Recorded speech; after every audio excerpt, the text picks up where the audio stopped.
is my friend. Hi everyone. Hey, have you ever thought of taking a Mekong River cruise, but there was kind of this thought in the back of your mind saying, ooh, I'd like to go. I would love to take a river cruise through Vietnam and Cambodia, but those countries, they're pretty exotic. I don't speak the language.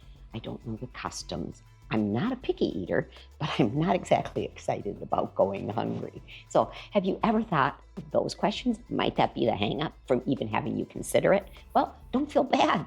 Bonnie Lee here. I've been in travel for 35 years, and in planning my trip on Avalon to sail on the Mekong River, those were my concerns too. So in this video, I'm gonna address them, and hopefully at the end, my Mekong River cruise will become your Mekong River cruise once you know the facts.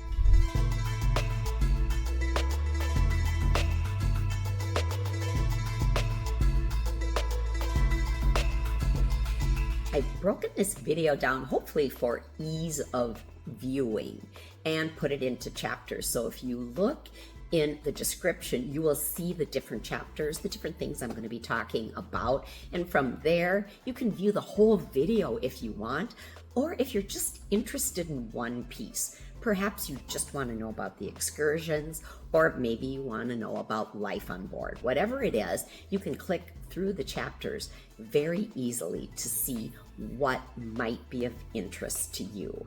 Now, what time of year did we go to Vietnam and Cambodia, and was there a reason that we did?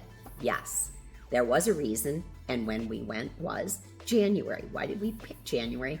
Partially because of the temperature, but more importantly, we wanted to take in the Lunar New Year, and on top of that, the year we went, it happened to coincide with a full moon. So we had the Lunar New Year, which the celebration in Asia typically lasts about a week. So you could technically clip it on in the beginning or the end, depending on when you were going. And then, of course, the full moon. The full moon happens that one day you got the really good looking moon, but then it's beautiful for a couple of days before and a couple of days after. So we were able to work to get the Lunar New Year and the full moon to work together. The fireworks on shore that we could view from the side of our ship, and then the full moon shining down, having all of that together was simply magical. So if you are traveling and you're planning this, do try to look at the festivals and pick up a festival, of course, or just plain plan it around a full moon.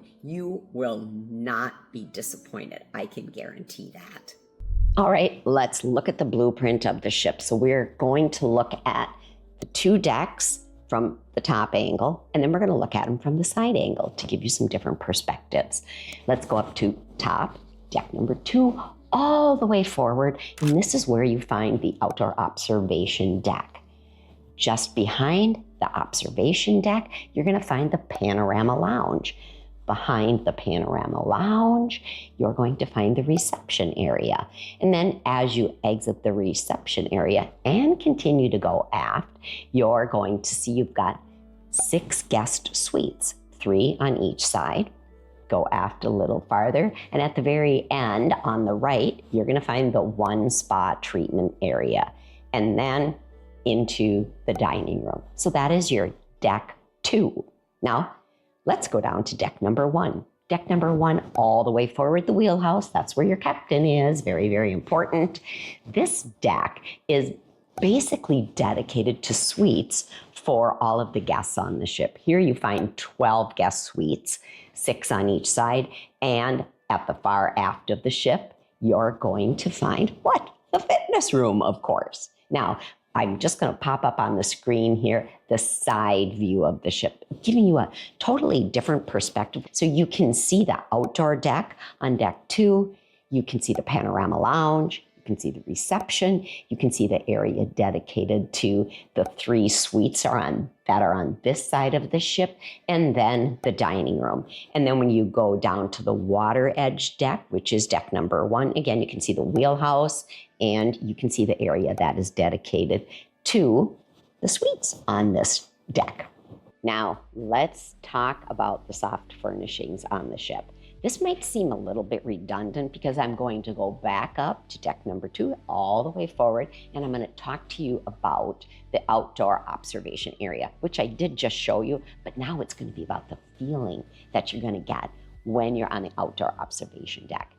It's all the way open, 180 degrees. It's covered to keep you out of that hot sun that you are going to be finding in that part of the world. It's got some fabulous ceiling fans up above and great seating areas. You're never going to miss a beat of what's happening on the ship because directly behind you is a full wall of windows that looks into the Panorama Lounge.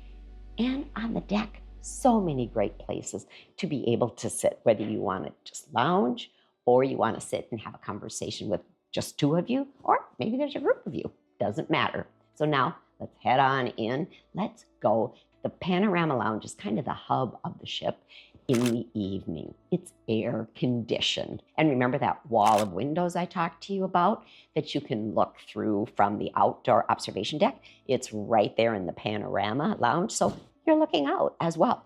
Wonderful, comfortable seating areas. The bar is incredibly, it's unique. It's just great carved teak wood with all of the liquors that you might be looking for. And I loved it because it had great opportunities for mock cocktails. This is where you have your happy hour in the evening. A very fun time. All of your discussions that you're going to have about the tours for the next day and the local entertainment is performed in the Panorama Lounge.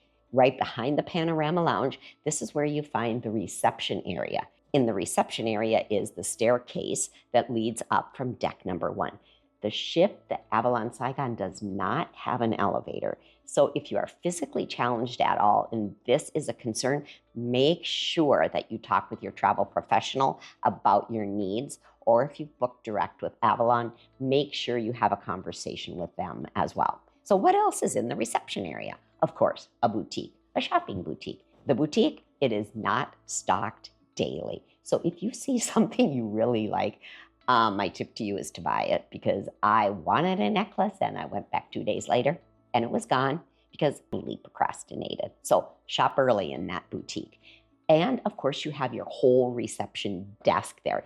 So if you have put any requests in, maybe you have an allergy to pillows, or you are gluten-free, you're a vegetarian, and you have put your requests into the cruise line ahead of time, there's another tip. Make sure you do that, giving the ship enough time to plan for your needs. Very important. But if you want to validate it, great place to do it right at the reception area when you hop on board. Here's another tip. Okay, remember when we did the walkthrough, we saw one spa treatment room? There is one spa treatment room, only one, which means the number of spa appointments is going to be limited. Don't let that drive you crazy though, because there are only 36 passengers on this ship. But do, when you get on the ship, book the treatments that you would like. Because remember, you can always change them. You can always cancel them. But if they're all booked, you cannot get one. All right, now that is the entire reception area. And I have to tell you, the teak wood in the reception area just set my heart a-pounding because I love dark mahogany type teak wood. It was fabulous. All right, let's head back just a tad. And heading aft from the reception area, you're going to find that there are 3 suites on each side. So on this deck, you have a total of 6 cabins, 6 suites for guests. Now, you're probably asking yourself, are all the suites the same? Does it matter which deck I book on? No, the suites are all the same. I believe it's 245 square feet. So all of the features that are in one, you're going to find in the other. So now let's step into our suite, shall we? This is the best part about it. Now, Avalon is very innovative, and they brought some great things to the river cruise market. One of them is the Panorama Suite, which is the bed is facing a wall of windows. Now, this is not just a wall of windows. The windows are actually a gigantic patio door, so it goes from top to bottom, left to right. The entire wall ahead of the bed is a patio door, which of course you can pull it all the way open and you can just feel the energy of the Mekong River just flow right into your suite. So you've got the wall of windows in front of you, above you, a beautiful teak ceiling fan. The flooring is herringbone teak, which I love. And you're probably wondering why I don't have teak in my house. Guess what? In dark wood, shows a lot of dust. I don't like the dust. Okay, so now what about the storage? Great storage on both sides of the bed. Everybody's going to have a drawer, and you're going to have some shelves in there as well. And of course, a lamp if you'd like a lamp.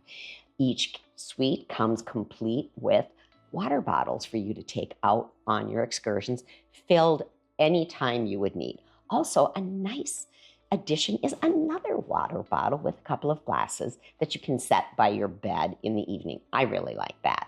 And it's got a great desk area, and above the desk area, a full shelf that you can lay all of your things out. Under the desk, there's shelves and there's drawers. Plenty of closet space for hanging and shelves for putting your things in. Now, the bathroom. This is a place where I believe Avalon truly excels. So let's take a look in the bathroom. Above the vanity, the full length of the vanity, you have a shelf. You have shelves on the side as well. You have drawers and shelves below the vanity. So what does this mean? This means, in my world, that there is a place for everything and everything in its place, correct? Well, guess what? If you're messy, you just have more room to be messy. Kind of like that idea. So I love the whole vanity area. And then straight ahead of you is a full shower, a glass walk-in shower. My tall friends love that shower. And for us short people, hey, we still like to stretch out just a tad. So we're really happy too. And then, of course, the towels. What can be so exciting about towels? Well, one thing that Avalon does is Avalon has 2 different colors in the suites. So if you want to keep your towels separate, you can. Towels can intermingle or not. Doesn't matter, because guess what? It is your choice. I think that's really the greatest part about it. So that's a quick look at the suite itself. Now we're going to walk out of our suite and we're going to continue aft. On the far right aft, that's where you're going to find the spa treatment room. It's small, it's intimate, but for me, let me tell you, it was a haven of relaxation. I think I did like 3 massages. Maybe I did a facial and 2 massages, but I really enjoyed my treatments there. And remember, just that one treatment room, so book early. Now, let's go into the dining room. The dining room, remember, there are only 36 guests on the ship. So you're not gonna have a big dining room. It's so intimate. It's got walls of windows on both sides, so it doesn't matter where you sit. You're always going to be able to look outside. It's got a beautiful buffet area and tables that are set for 2, 4, and 6 tops. So depending on how you want to dine in the evening, choose the table that works for you. There is no set seating at all. It's just come in and sit where you would like. Of course, beautiful linen tablecloths and fresh flowers. It's got a great buffet area. And if you're thinking to yourself, ooh, buffet, I'm not a buffet kind of gal, don't worry. There is a menu, so you can have your meal cooked to order if you would like.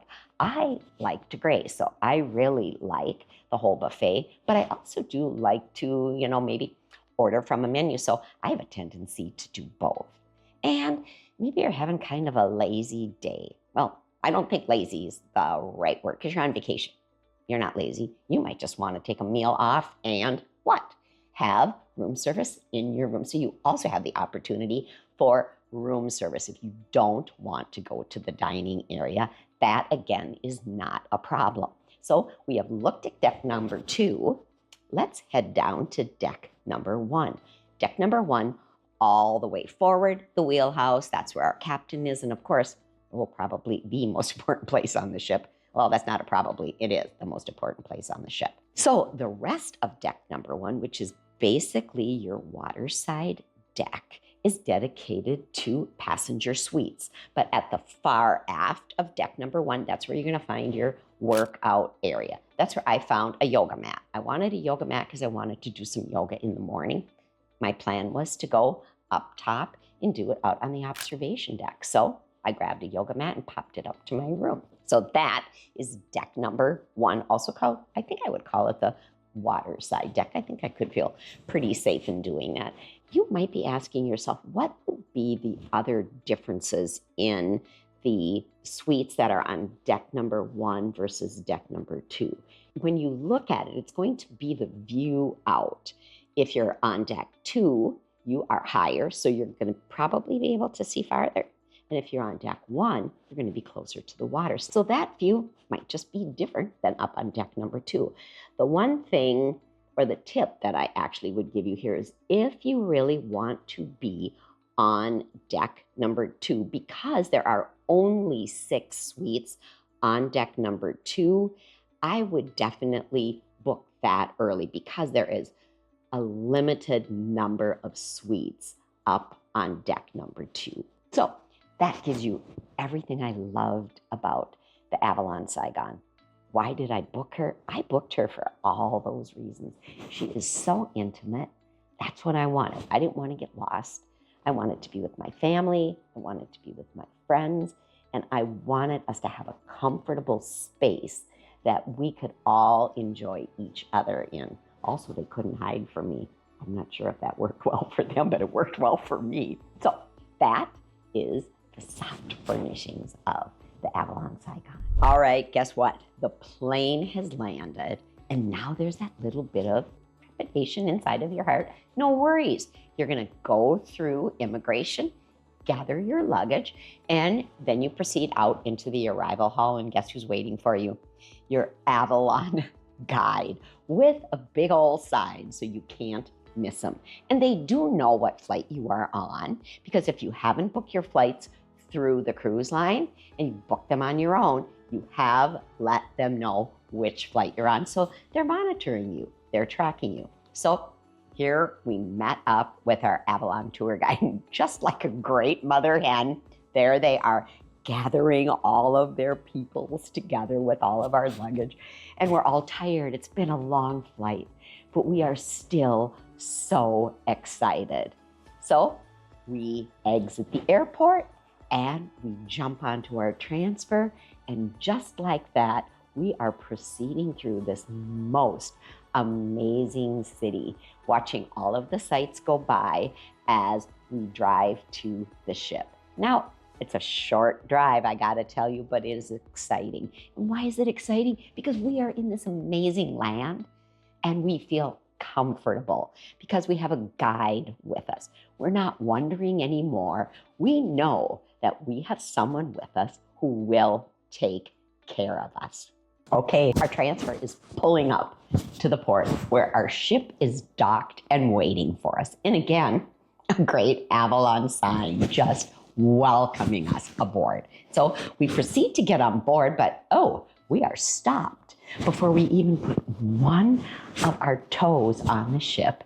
The staff is right there to say, hey, give us your shoes, please. They take our shoes, put them in little baskets with a number, and the number is our suite number. And our shoes are whisked off. What are they doing with the shoes? Well, guess what? They're actually cleaning them for us.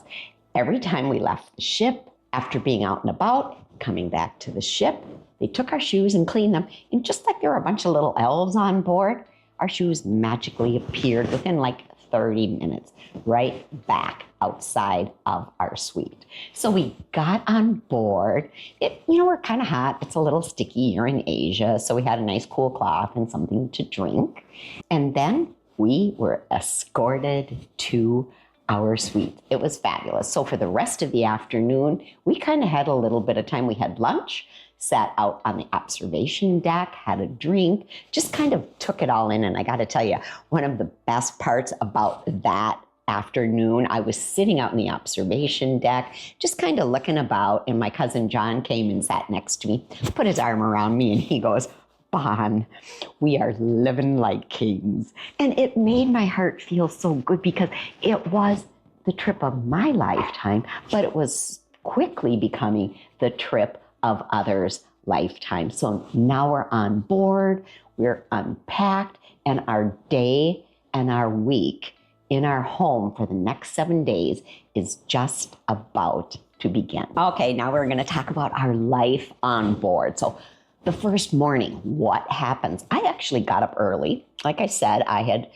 picked up a yoga mat. So I went up forward on the observation deck, and I really wanted to just kind of sit, take in the world and do a little bit of yoga, which was, oh my gosh, it was so beautiful. The sun was just barely peeking over the horizon, and I could hear chanting from probably monasteries, temples, I'm not certain, but there was just this beautiful low chanting just kind of filling across the waves of the Mekong, and I did my yoga. It was great. But I did not know that at 7 o'clock magically appeared the woman who takes care of the massage area. And there she was, pulling the furniture away. And she said, hey, at 7 o'clock, we are going to do Tai Chi. We do it every morning. Would you like to join?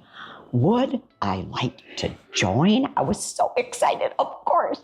And more than several of our friends and family and the rest of the people on the ship joined us. And we started every single morning with Tai Chi on the outdoor observation deck. Perfect way to start your day. Back to our cabins, we all kind of cleaned up. We went to breakfast. Every morning, there was a morning excursion. Well, almost every morning. A couple of mornings, there might have been something else going on, but we had our morning excursions. We came back to the ship. We were always a bit hot and maybe a little dusty, so shower time. Then we had lunch. We chilled out a little bit, talked with each other about our morning. Then we had an afternoon excursion. Great. Then after the afternoon excursion, back on board, we're a little dusty. We showered again, and we were ready for cocktail hour in the Panorama Lounge. Cocktail hour, perfect. You can have a cocktail or a mocktail. There was always a cocktail of the day. We met with our tour director. We went over all the fun things that we did that day and what was going to come tomorrow. So we always had a lay of the land. We never had to worry about signing up for the excursions. That was never a problem. So you can kind of take that worry out of your mind as well. And then we headed off to dinner. And again, tabletops, however one wants to sit, that's your choice. Order from the menu, eat from the buffet, or kind of commingle and do everything. And your beer and your wine are complimentary during your meals and at the bar time. So just feel free to indulge if you would like, or have a mocktail. It's really up to you as always. And then after dinner, there was always some evening entertainment. I'm not too sophisticated to say that I joined in on a conga line one night. It was so much fun. All the things you might do at home or you might not.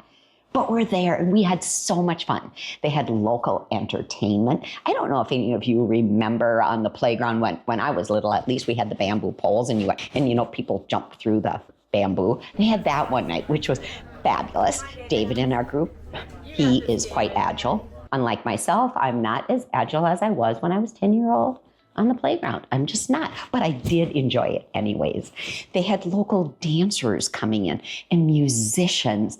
The instruments were amazing to see and to listen to.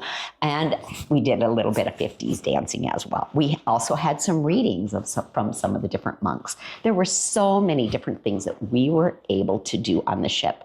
And you know what?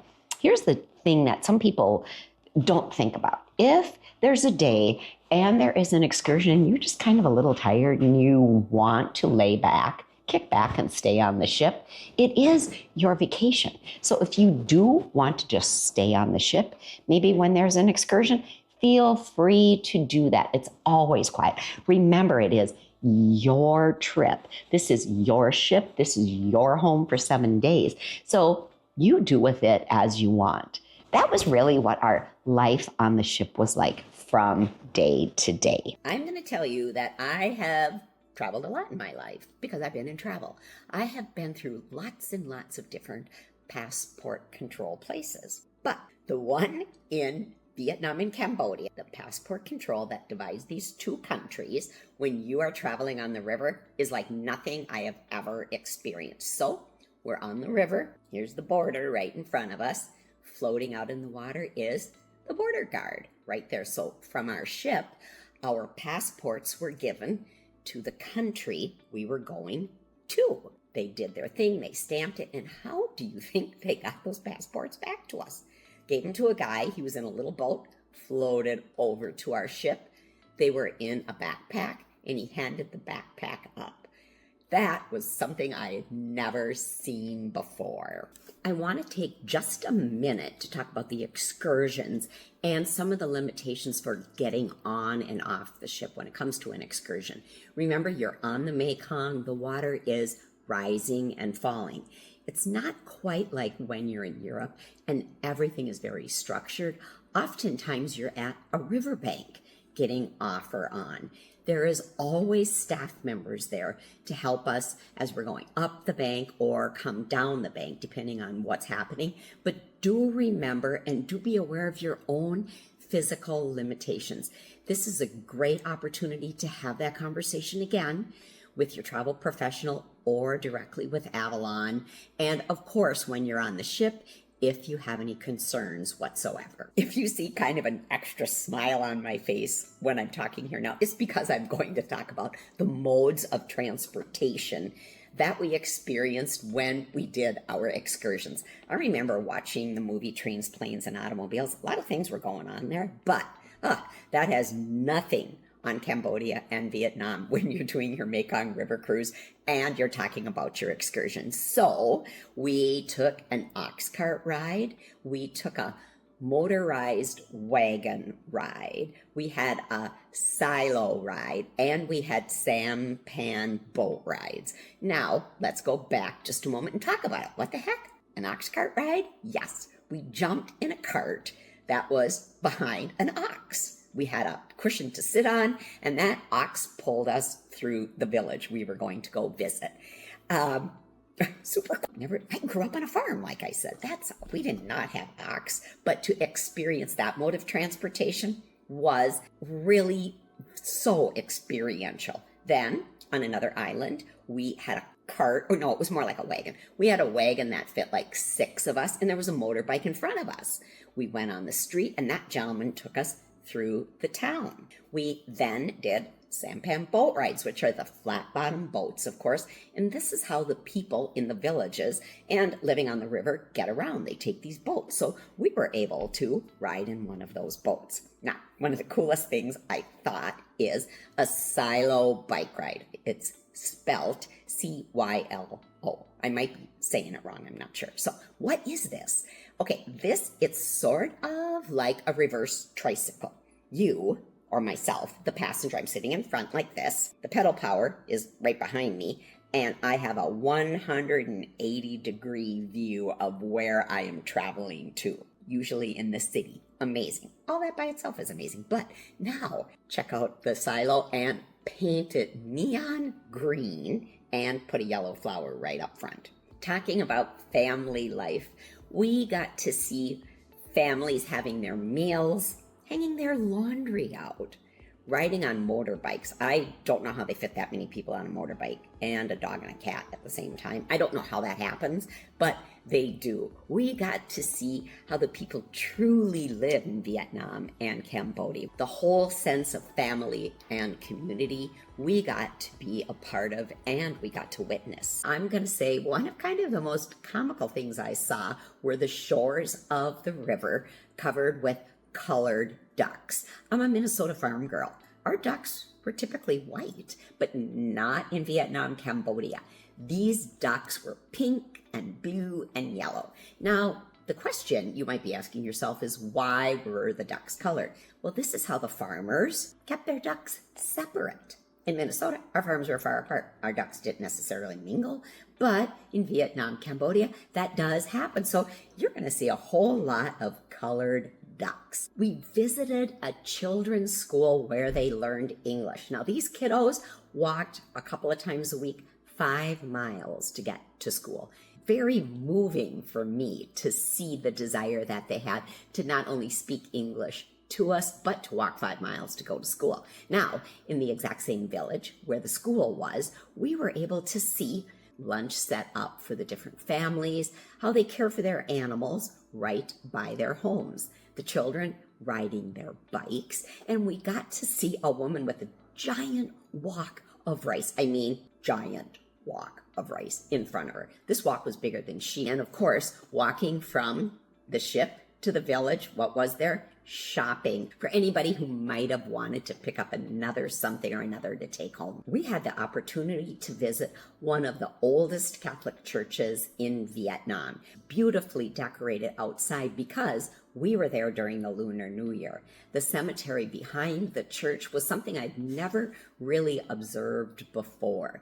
You could just feel the love that the families had for their members who had passed on, with the flower decorations and really the mementos that were left on all of the different grave areas. So this church was something unexpected. We also visited monasteries and temples. We had the opportunity to visit with the monks, watch how they put their orange robes on, which was, I personally would probably be tied up if I were trying to put it on. I'm not coordinated, but these people, they had it down like a flash. We did a water blessing one day, which happened to be celebrated on the day that it was Cindy's birthday. We visited with a nun. Okay, call me crazy. I did not know there were Buddhist nuns, but we spent a lot of time visiting with her through the translator, finding about her life before she became a nun and now that she was a nun. We looked into the temples. We saw so many different shrines. As a matter of fact, one of the temples, there was a lot of steps ahead of us, and we went to the top. Beautiful temple monastery up there with a great view. Now you're probably, or some of you might be saying, well, you know what? I'm not a stair person. I couldn't have made it. I would not have seen that, Bonnie Lee. So that would be sad for you, correct? Yeah, it would be, except Avalon had another way around. Who would have known? There was a road on the backside. So anybody that could not do all the stairs, it was super simple. They just put them in a car and brought them up the backside. And as we walked down the temple, we came into a beautiful market area for shopping and all kinds of great things. But I'm going to talk about that in a different portion just straight ahead. How about a cotton factory? A cotton weaving factory. Not a factory that's several stories up, but a factory that's flat.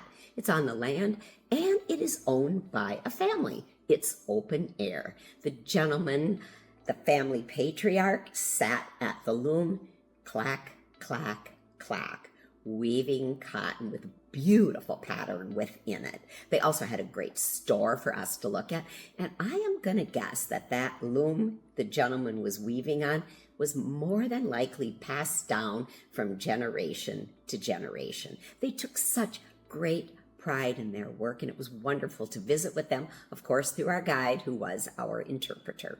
I have got a bit of a sweet tooth, and I'm going to tell you that when we visited the rice factory, the factory that is all things rice, the sweet tooth in me was totally content. So let's talk about what were they doing. They were making different kinds of candies. They popped the rice over an open fire, and over in a wok, they were mixing together and boiling coconut water, coconut milk, and sweetened condensed milk.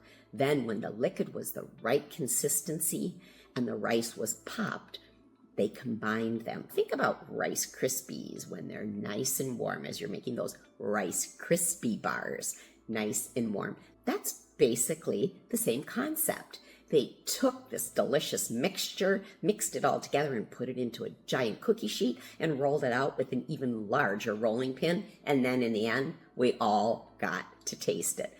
Fabulous. My sweet tooth was in heaven, I'm going to tell you that. They also made like a taffy, and the taffy was made with some chocolate and some coconut milk, and again some sweetened condensed milk, and they wrapped that all up. And all of these things were also for sale in the store that was right next to us, so we could pick up some things on the way out. But I'm not done talking about the rice place.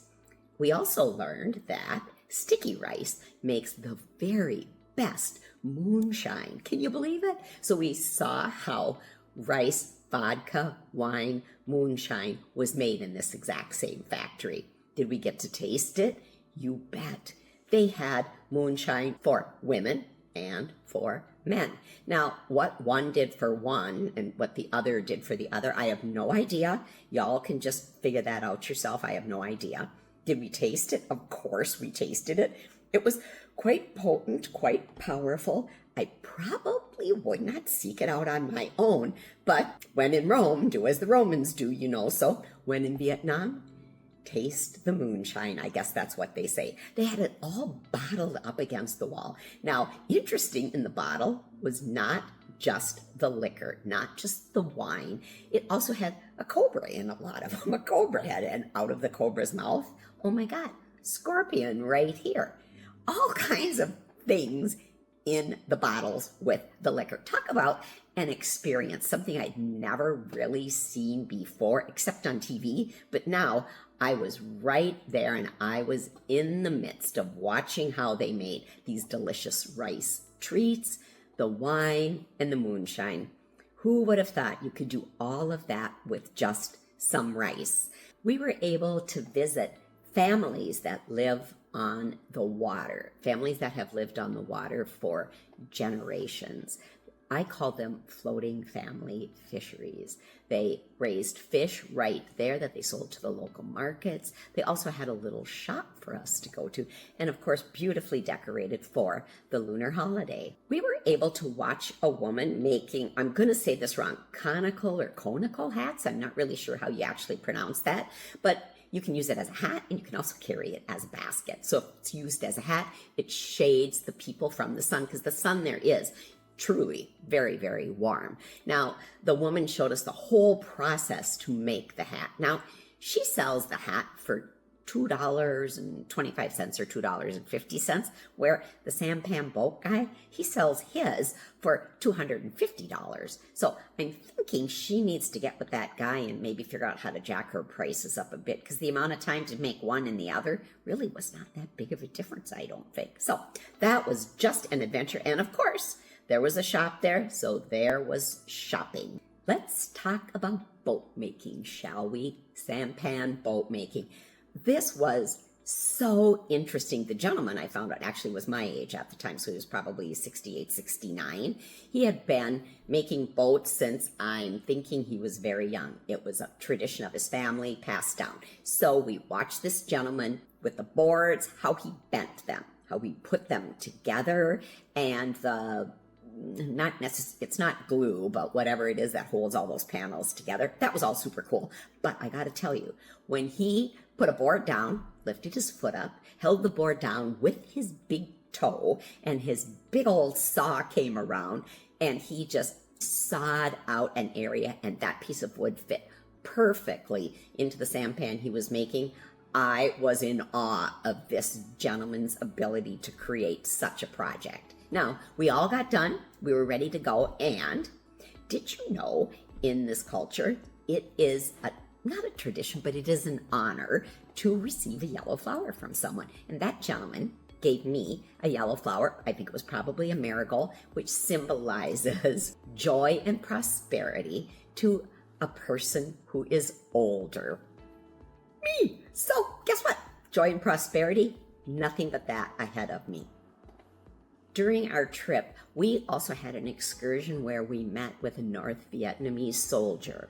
Now, in and of itself, that would have been incredibly moving and interesting, but in our group, we had 3 Vietnam veterans.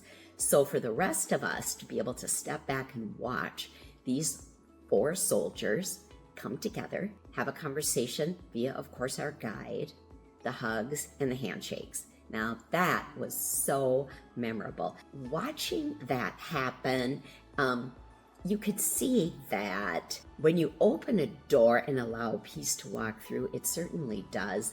So we got to see the meeting of these soldiers, and we got to see the peace happen between them. Are you ready to talk about the food? The food that we were able to not only taste, but that we were able just to look at as we went through all the different markets. Picture this. Now, I'm a vegetarian, but I gotta tell you, when I saw a barbecue duck rotating on a spit over a bed of hot coals, my mouth started to water. So we had rotating duck on a spit. We had an egg on a stick. We had prawn on a stick. We had squid on a stick. Just like the Minnesota State Fair, there were a lot of things on a stick as far as food goes. Easy grab and have a munch as you're moving along. I guess that's kind of the theory there. I'm pretty sure that is the theory. Oh my gosh, suckling barbecued pig was another thing we saw. And in the seafood area, they had giant tanks of lobster, maybe crab, some different fishes, clams, all bubbling with oxygen to keep everybody happy and alive, just waiting for someone to come and take them to dinner. Not take them out to dinner, but to have them for dinner, I should say. Vegetables I did not even know exist. So many of them, and a lot of them were sliced, or, sliced so you could smell them, and the fruits, so the aromas were everywhere, and the spices. I love tamarind, and to see the tamarind and the fresh ginger and the garlics. It's amazing walking through those markets. So food was everywhere. Oh, I forgot to tell you, what about the crickets? This is my grand.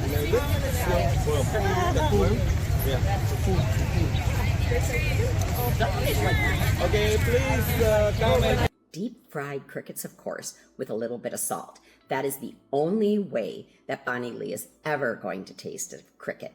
And I did. And how did it taste? It was quite good. Tasted just like chicken. And I did a little research. Did you know that you can buy cricket flour? And it has a ton of protein. That's my tip for the day on how to have a good diet and includes some cricket. And now, sadly, it is time to say goodbye to the ship and either head home, which I hope you're not heading home. I hope you're going to do a post-cruise because you should. But if for some reason you're not, how do you get back to the airport? How does all that work?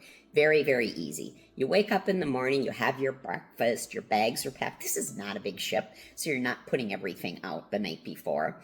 You've got your bags, they're taken off when you're taken off, put on a transfer, and you are taken straight away to the airport where you can jump on your flight. Now, if you're continuing, and I hope you are, and you are doing a post-cruise, just as easy. You've got someone else there to pick you up and take you on to your post-cruise. And are you wondering what the heck a person does on a post-cruise? Well, got a couple of videos here for you to check out. Something for the group?